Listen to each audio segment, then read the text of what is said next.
This video is to be used for educational purposes only and is not intended to replace individual research or licensed investment advice. Unique experiences and past performance does not guarantee future results.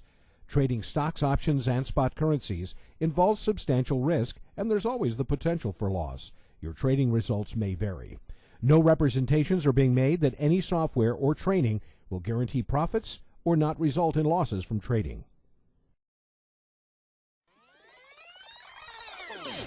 This is the JDfn FOREX Report.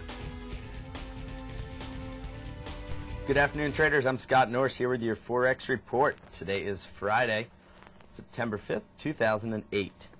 Well, the U.S. employment report really shook things up in the final trading session of the week, leading active traders in a big circle. In the hour before the report, we saw a round of profit-taking on long dollar positions as traders played the better safe than sorry game. When news hit, they looked like geniuses. While we only lost a few thousand more jobs than expected, the unemployment rate jumped to 6.1%. This greatly exceeded most expectations and is a scary number for the U.S. labor force. The initial reaction was one of the strangest we've seen to date. The buck fell for 2 minutes, then surged for 3 minutes, then began to plunge again. When all was said and done, the dollar was trading a bit lower than pre-news levels. But it didn't end there. The dollar woke up later in the morning and started taking back those losses. It started slow and had little conviction, but by this afternoon the greenback was nearly in positive territory, almost across the board. The buck seems invincible these days. From a technical standpoint, the dollar closing in negative territory today could open the door to additional selling early next week.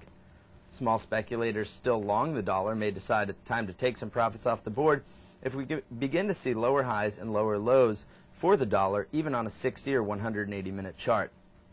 On the other hand, large speculators really don't have that same luxury. Most large speculators have only begun to build into long dollar positions, as the initial leg higher was caused by these big dogs covering dollar shorts. Such a scenario fits into our outlook for small dollar pullbacks amid a further push up in the big picture. Keep an eye on weekly and daily charts now as we approach some key dollar resistance for signals of the trend becoming winded. Don't get caught trading actively in the face of big red flags on these long-term charts. Now on to the big picture. The big picture is as big as it gets, the global economy. Everything taking place across financial markets virtually proves that traders far and wide have given up on the decoupling theory. Decoupling was the idea that the rest of the world, industrialized and emerging markets, would do just fine if the U.S. economy slipped into a recession. Of course, recently we have seen data abroad absolutely fall off a cliff. Along with the data, we've seen stocks sink, commodities plunge, and the dollar's counterparts finally fall. We've even heard a proposed stimulus package in China this week. No, not another stimulus package here in the U.S. that only benefits China, but a real Chinese government-funded package for its citizens. Things must be pretty slow around the world.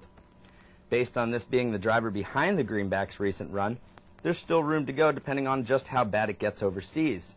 Having said that, we won't be able to sweep data like this, like today's, under the carpet forever. Eventually the dollar will need a stronger leg to stand on. In the meantime, the outlook is good for another leg higher. Just be careful of intermittent bouts of weakness. Till next week, enjoy your weekend and take care.